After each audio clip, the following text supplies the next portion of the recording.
Les énergies sont à leur maximum, le soleil est sur le point de culminer. Et vous l'avez compris, nous nous apprêtons à célébrer le sabbat de l'Ita, qui correspond au solstice d'été, donc le jour le plus long de l'année. Ce passage aura lieu le 21 juin et il se situe à l'exact opposé de Yule sur la roue de l'année.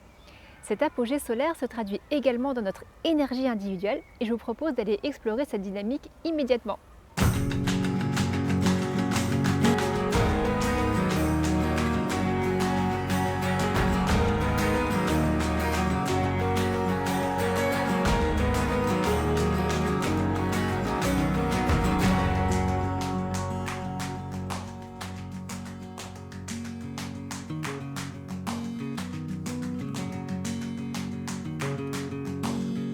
Bonjour à toutes et à tous, bienvenue sur Ad Astra, moi c'est Katie et aujourd'hui nous traversons ensemble le portail de l'Ita, donc le solstice d'été, qui est un sabbat dit mineur. Nous cheminons ensemble sur la roue de l'année depuis Samhain, le fameux nouvel an des sorcières, et vous le savez sûrement désormais, mais pour ceux qui me découvriraient à travers cette vidéo, sachez qu'aujourd'hui la plupart d'entre nous avons une conception linéaire du temps. C'est-à-dire que la majorité des individus admettent ou imaginent que le temps s'écoule comme sur une frise, toujours dans le même sens, du 1er janvier au 31 décembre. Mais cette conception du temps n'a pas toujours été partagée, et nos ancêtres celtes, avant l'avènement du christianisme, concevaient le temps non pas de façon linéaire, mais sur une base cyclique. Et donc de cette façon, nous traversons les saisons de façon circulaire, en revenant toujours au même point, année après année, mais avec plus d'expérience et plus de sagesse. Dans ce référentiel, l'année ressemble à une roue à 8 rayons qui correspondent aux 8 fêtes sacrées qui rythmaient l'année. Ces fêtes que l'on nomme des sabbats correspondent pour 4 d'entre elles à l'équivalent de nos solstices et nos équinoxes, donc printemps, été, automne, hiver. Et les 4 autres étaient des festivals du feu. N'hésitez pas à visionner les vidéos que j'ai dédiées aux autres sabbats. J'ai d'ailleurs créé une playlist spéciale et puis je vous remettrai quoi qu'il arrive les références en barre d'infos. Vous l'aurez compris, le 21 juin, nous fêterons le solstice d'été que nous appelons l'Ita. Le solstice d'été marque le jour le plus long de l'année. Il s'agit donc d'une réalité astronomique. Dans le référentiel actuel, le 21 juin marque l'entrée dans l'été. Alors que pour les anciens, mais aussi pour la communauté païenne et sorcière, le solstice d'été, donc l'Ita, marque non pas le début de l'été, mais le cœur de l'été, son apogée. Et c'est en revanche Beltane, donc le 1er mai, qui marque l'entrée dans l'été, comme nous l'avions vu ensemble dans une précédente vidéo. Et cela fait beaucoup de sens en réalité, parce que après le 21 juin, les jours commencent à diminuer. Nous sommes pile sur la bascule. Nous entrons dans une phase descendante, une phase de décroissance des énergies solaires et où l'obscurité gagne du terrain jusqu'au solstice d'hiver, le 21 décembre, la nuit la plus longue de l'année. C'est justement parce que cette journée si particulière marque l'apogée des énergies solaires que l'Ita est célébrée comme une fête du feu. Cette dimension festive, joyeuse et abondante a perduré jusqu'à nos jours, où dans certaines campagnes, on allume encore de grands feux de joie, les fameux feux de la Saint-Jean. Nos ancêtres accordaient une grande importance au solstice d'été, car, je vous en parle régulièrement, la vie d'alors était largement agricole et pastorale, la survie dépendant complètement du cycle des saisons et de l'ensoleillement notamment. On s'en rend beaucoup moins compte quand on habite en ville, c'est certain, mais célébrer les sabbats nous reconnecte justement à cette réalité et à cette sagesse. Et l'apogée du soleil a certes une incidence sur les futures récoltes, mais il a aussi une incidence sur notre énergie individuelle. En quelque sorte, nous vivons notre été intérieur. Le mythe nous raconte que 2 rois règnent sur la terre tour à tour et régissent le temps. Le roi Chêne, qui représente l'aspect lumineux du temps, règne du solstice d'hiver jusqu'au solstice d'été, donc sur la période où les jours rallongent, où l'on gagne en lumière. Et le roi Ou, l'aspect obscur du temps, règne du solstice d'été au solstice d'hiver, donc sur la période où les jours raccourcissent, où l'obscurité gagne du terrain. Tous les ans, au solstice d'été, les 2 rois se livrent une bataille impitoyable dont le roi Ou sort vainqueur puisque l'obscurité, à partir de ce moment, reprend son droit. La même bataille se rejouera bien sûr en sens inverse le 21 décembre pour le solstice d'hiver. Le solstice d'été était donc un moment très populaire où les gens délaissaient leur activité en cours pour allumer de grands feux, danser, festoyer, et cela depuis l'aube jusqu'au lever du soleil le jour suivant. Durant cette veillée, on dansait bien sûr, on brûlait aussi des herbes et des bois sacrés, notamment du chêne, et on célébrait les mariages. Ce qu'il faut comprendre, c'est que l'énergie solaire est vécue comme une énergie d'amour, une énergie qui baigne la terre de lumière, qui permet la vie, qui réchauffe, qui fait croître. L'amour et l'abondance sont donc les grandes thématiques de l'Ita. C'est pourquoi les mariages sont à l'honneur à ce moment de l'année.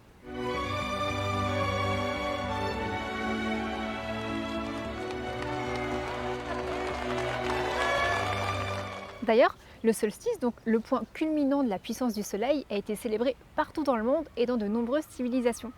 Par exemple, dans la mythologie grecque, le solstice d'été était réputé être le jour où Prométhée avait donné aux hommes le feu du ciel. Et comme nous le savons, c'est l'arrivée du feu qui a permis à l'humanité de se développer. Plus anciens que les Grecs encore, certains sites archéologiques qui sont encore en place témoignent de pratiques ancestrales. Le site le plus connu, c'est sûrement Stonehenge en Angleterre. Et vous connaissez tous ce cercle de pierre, j'imagine.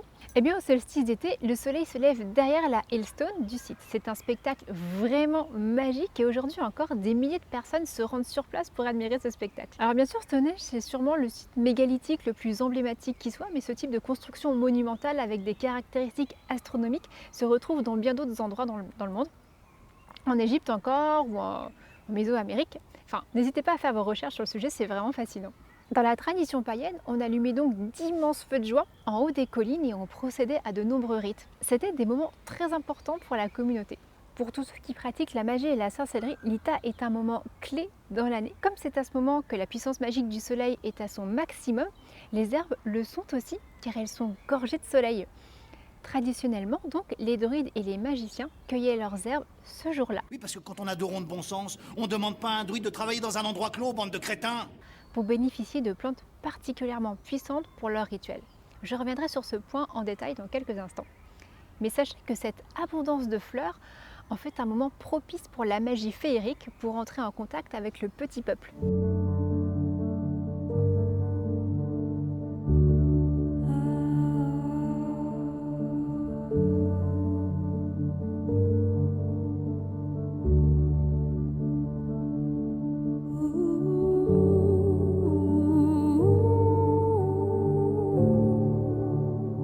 On dit que les fleurs sont les berceaux des fées. Et je vous en ai déjà parlé à l'occasion d'autres sabbats parce que dans l'année, il y a 3 moments particulièrement favorables à la rencontre entre ces deux mondes. Il s'agit de Samhain, Beltane et Lita.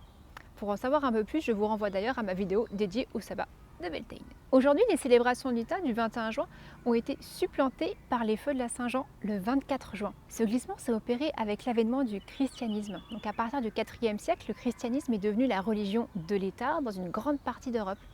Et les cultes pré-chrétiens, donc les cultes païens, ont été carrément interdits. Et comme bien sûr, il est très compliqué de supprimer des traditions bien implantées, les dirigeants chrétiens ont opté pour une autre stratégie. Ils ont tout bonnement assimilé une grande partie de ces anciens cultes en remplaçant les anciens dieux par les nouveaux saints. Il en fut de même pour les lieux de culte.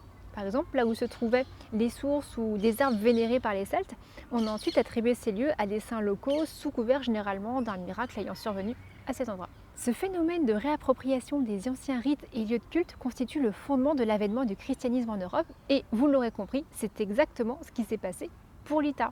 Les feux du solstice sont devenus les feux de la Saint-Jean, en l'honneur donc de Saint Jean-Baptiste, le cousin de Jésus-Christ.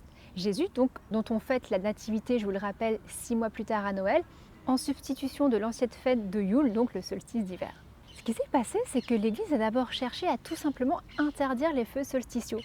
D'ailleurs, au 7e siècle, il est dit que nul à la fête de la Saint-Jean ou dans les solennités quelconques ne célèbre les solstices et ne se livre à des danses tournantes et sautantes ou à des caroles ou à des chants diaboliques. On va pas devenir une terre barbare, non?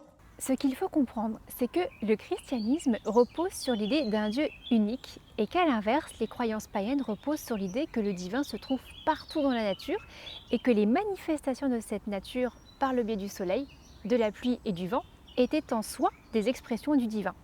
Divin qui, en fonction des régions d'Europe, se décline sous plusieurs formes, dieux, déesses multiples, mais aussi esprit et fées. Tout cela, pour l'Église, est un sacrilège. Il s'agirait de grandir. Alors aujourd'hui, le 21 juin est surtout synonyme de fête de la musique, et pas seulement en France d'ailleurs.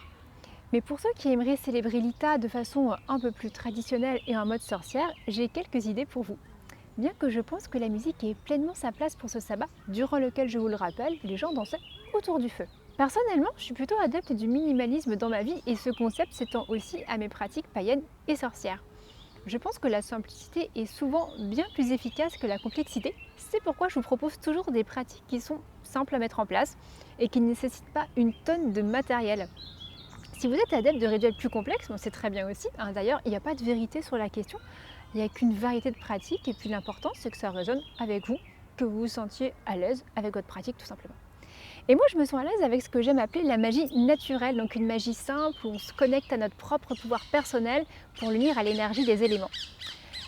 Donc ce que je vous propose aujourd'hui, comme dans mes précédentes vidéos d'ailleurs, ce sont des idées de rituels pratiques où on utilise l'énergie du sabbat pour aller faire l'expérience de qui nous sommes, de qui nous avons envie d'être. Parce qu'à mon sens, l'essence de la magie, c'est ça. C'est faire l'expérience de nous-mêmes, de notre pouvoir. Pouvoir non pas au sens de domination, bien sûr, mais de possibilité, de potentialité. Ce dit en passant, tout ce que je vous propose au travers de mes vidéos peut être réalisé quand vous le souhaitez. Il est évident que je vous suggère des pratiques et des rituels qui vont pouvoir bénéficier du support des énergies qui sont actuellement en présence. Moi j'appelle ça le timing magique, d'autres diront le timing divin. Mais cette synchronisation magique n'est pas une dimension absolument nécessaire pour accomplir vos rituels. Ce que je veux dire par là, c'est que par exemple, l'ITA est un moment particulièrement favorable pour les rituels d'abondance. Mais si vous regardez cette vidéo, que sais-je, au mois de novembre et que vous avez besoin d'argent, n'attendez pas l'ITA pour faire votre rituel. Voilà, parenthèse fermée. Bref, qu'est-ce qu'on fait à l'ITA ?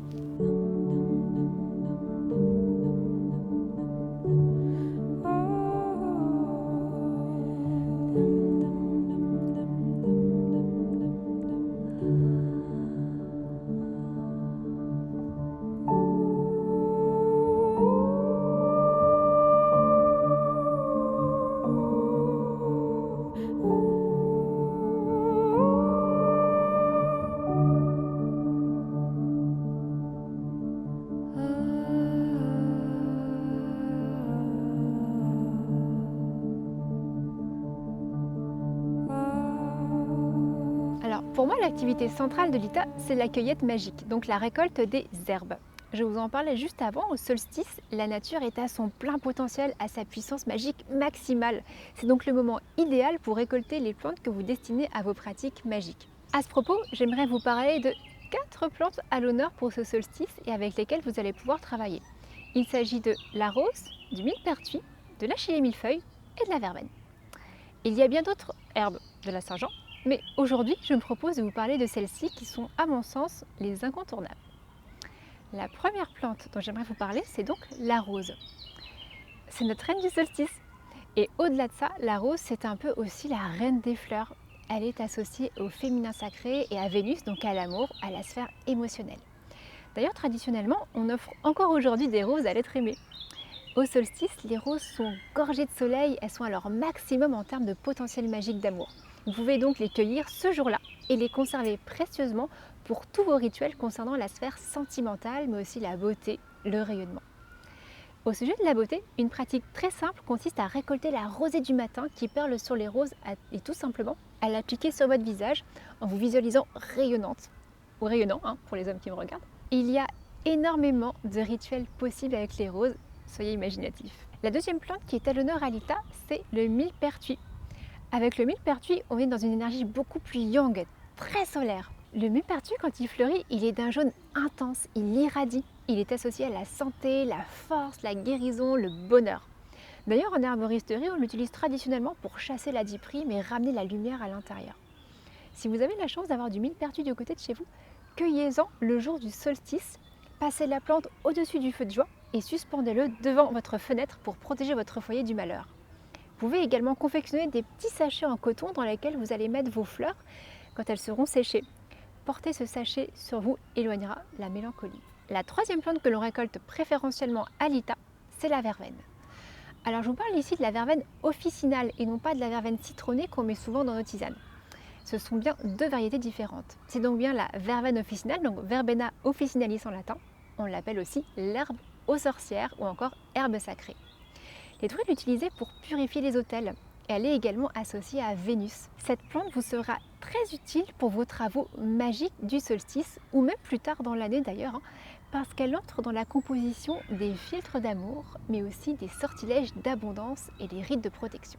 La quatrième plante à récolter à l'ITA pour votre réserve de sorcières ou de sorciers, c'est l'achillée millefeuille. On dit qu'elle protège celui qui la porte. Traditionnellement donc, on la récolte au solstice et en magie, on l'utilise beaucoup pour son pouvoir d'attraction. Elle attirerait l'amour mais aussi les relations en tout genre, amitié, connaissance.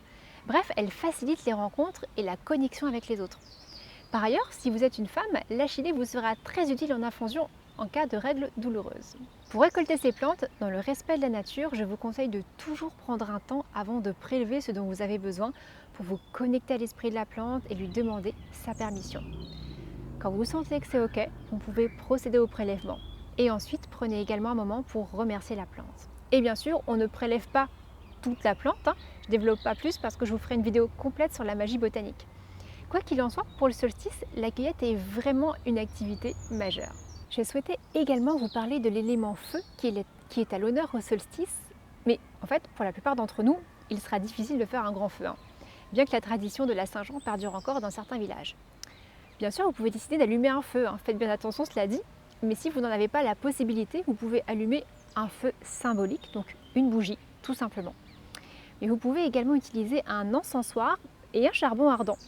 Je vous recommande cette option parce qu'à l'Ita, il est d'usage de brûler les herbes trop vieilles, dont celles dont on n'a pas eu l'usage et qui ne peuvent plus vous servir, mais aussi par exemple vos anciens sortilèges qui ne sont plus d'actualité. Donc tout ça, mettez-le dans votre feu du solstice. Raging inside me, I rest my feet and blame our stubborn needs.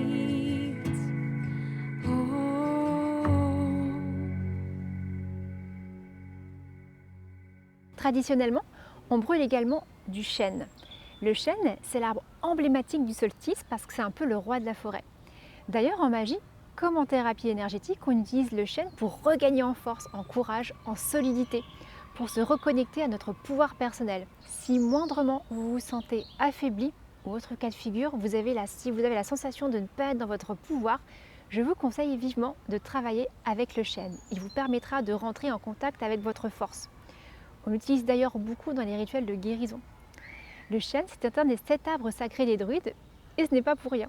Donc ce que vous pouvez faire, c'est que vous pouvez en faire brûler sur votre charbon ardent, et pour cela, vous n'aurez besoin que d'un peu d'écorce ou de copeaux. Une autre activité assez sympathique pour le solstice, c'est de fabriquer votre baguette magique. Et là, je trouve que c'est une pratique vraiment idéale à faire avec vos enfants, si vous en avez. Ça consiste à vous promener en forêt, ou ailleurs d'ailleurs, pour ramasser une branche qui vous appelle afin de fabriquer votre propre baguette. À partir de là, vous pouvez en ôter l'écorce et la polir et ajouter les ornements que vous souhaitez.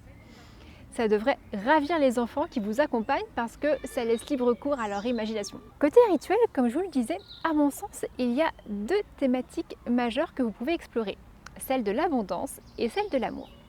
Quand je parle d'amour, je parle aussi d'amour de soi.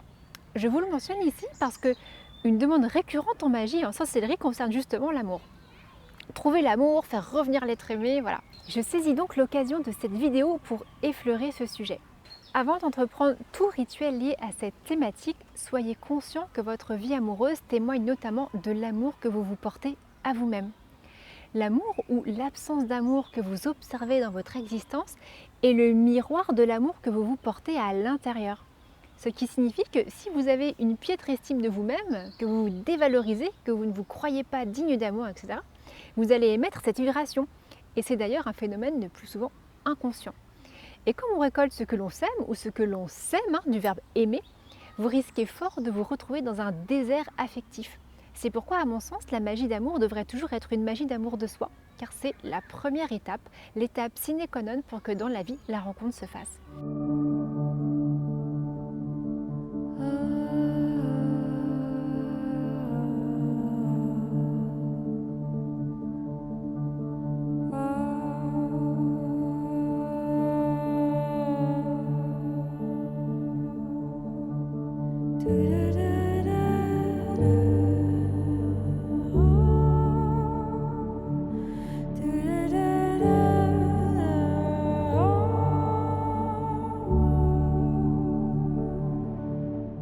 Faire de la magie d'amour pour attirer à soi un homme ou une femme relève de la manipulation, ce qui ne peut pas durer longtemps et engendre surtout de la confusion émotionnelle. Alors que faire de la magie d'amour pour retrouver l'amour de soi relève de la transformation profonde et c'est là que la magie opère pour de vrai. Et pour cela, je vous encourage à travailler avec la rose, notre reine du solstice. Soit dit en passant, je ne vous donne pas ici de process détaillé de rituel car cette vidéo serait vraiment trop longue et je vous proposerai sûrement ce type de contenu à partir de Samhain prochain. Mais si vous recherchez de l'inspiration pour votre sabbat, je voulais vous mentionner la Pagan Box, qui est donc une box dédiée au sabbat créée par Hôtel des Brumes. Donc, Hôtel des Brumes, c'est une petite entreprise française que j'affectionne particulièrement parce qu'il propose du matériel ésotérique et païen qui est éthique et écologique, ce qui est super rare dans notre milieu, avouons-le. Et à ce propos, justement, je vous prépare actuellement une vidéo complète sur les problématiques environnementales et éthiques que posent les pratiques spirituelles et ésotériques. Ça sent bien dans quelques jours. Bref, tout ça pour vous dire que j'ai reçu la Pagan Box de Lita et qu'elle contient vraiment toutes sortes de matériel dont vous pourriez avoir besoin pour célébrer le sabbat clé en main, si je puis dire, avec des idées de rituels, des bougies, des pierres, de la musique, plein d'autres choses. J'ai d'ailleurs fait une vidéo unboxing sur Instagram où vous pouvez voir tout le contenu. Si vous ne me suivez pas sur Instagram, suivez-moi sur Instagram. Mon pseudo c'est Katie-Adastra. Je vous mettrai bien sûr toutes les références concernant Hôtel des Brumes en barre d'infos. Et puis voilà, petite parenthèse, tout ce que vous me voyez manipuler dans cette vidéo provient de cette fameuse box. Et enfin, la dernière chose dont j'aimerais ici vous parler, et qui est sûrement la plus importante, c'est de savoir reconnaître l'abondance qui se manifeste dans votre vie et la célébrer. Si vous me suivez depuis le départ et que vous avez cheminé avec moi depuis le sabbat de Samhain, vous savez que chaque saison que nous percevons à l'extérieur correspond également à nos saisons intérieures. Le macrocosme est à l'image de notre microcosme. L'infiniment grand est à l'image de l'infiniment petit. Et finalement, les processus que nous voyons à l'œuvre dans la nature se déroulent également symboliquement en nous. C'est pourquoi à Samhain, nous avons fait un grand tri pour laisser mourir et nous débarrasser de ce qui ne nous servait plus et qui nous alourdissait. Dépouillés de ces scories, nous avons traversé le sabbat de Yule où, enroulés sous un plaid, nous nous sommes autorisés à nous connecter à nos rêves pour visualiser ce que nous souhaitions mettre au monde quand les beaux jours reviendraient. À Imolc, nous avons échafaudé le plan pour mettre la mise en route de ce projet. Nous avons déterminé le pourquoi et le comment. À Ostara, nous avons planté la graine. À Beltane, nous sommes passés à l'action. Nous avons mis du cœur à l'ouvrage. Maintenant que nous sommes rendus à Lita, nous pouvons observer les résultats. Nous pouvons observer que ça pousse, que les projets mûrissent gorgés de l'amour avec lequel nous les nourrissons. C'est donc le temps de célébrer ce qui a été accompli. Et cette notion de célébration, de réjouissance m'est très chère. Et je vais vous dire pourquoi.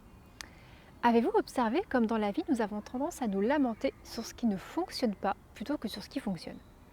Trop souvent, on focalise sur le négatif en pensant que ce qui est positif, c'est normal, donc ça ne mérite pas notre attention, contrairement au négatif qui mérite d'être corrigé. Mais à quoi est-ce que cette attitude aboutit? Elle aboutit à de la déception, à du découragement, à de la frustration, voire même à de la honte. Et ça nous place dans un cercle vicieux d'auto-dévalorisation. On s'en rend très bien compte dans la vie de tous les jours. Quand on nous félicite pour quelque chose, ça nous donne du cœur à l'ouvrage, on a envie d'en faire davantage, ça nous booste, ça pousse notre estime de nous-mêmes, ça nourrit une dynamique de croissance. En revanche, quand quelqu'un s'appesantit sur ce qui ne va pas, on se sent nul, on se sent incapable, on perd courage, on a vite fait de ruminer, de focaliser uniquement sur le négatif. Alors ça ne veut pas dire qu'il faille se voiler la face sur ce qui ne fonctionne pas, absolument pas. Je signale simplement ici qu'il est à mon sens nécessaire de célébrer ce qui fonctionne, ce qui pousse, pour le dire en d'autres termes, parce que ça va nourrir vos projets sur un plan plus subtil. Pour vous donner un exemple très concret, à Ostara, vous m'avez vu planter avec mes enfants mes petites graines. On a planté du basilic, de la ciboulette et du persil. Alors voilà ce qui s'est passé. Le persil a très bien poussé, il grandit de jour en jour et c'est un beau succès. Le basilic a un départ un peu plus timide, mais il pousse à son rythme. La ciboulette, quant à elle, n'a quasiment rien donné. Je pourrais très bien focaliser uniquement sur ma ciboulette ratée et me décourager. Mais sincèrement, je prends note de mes erreurs et ça me servira pour la prochaine fois que je vais planter de la ciboulette. Et surtout, je m'extasie chaque jour sur mon persil et sur mon basilic et je suis fière de nous. Et ça me donne confiance dans mes capacités à jardiner. Célébrer, c'est donc insuffler une énergie d'amour et de joie qui est comme de l'engrais pour vos projets. Donc, réjouissez-vous.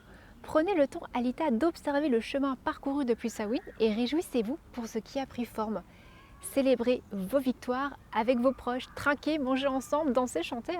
Car célébrer ce que vous avez vous mettra dans une énergie d'abondance qui appellera à elle encore plus d'abondance. Et pour tout vous dire, la magie, c'est aussi simple que ça. Se réunir avec ceux que l'on aime, préparer un repas avec tous les merveilleux fruits de la saison qui sont à notre disposition en ce moment.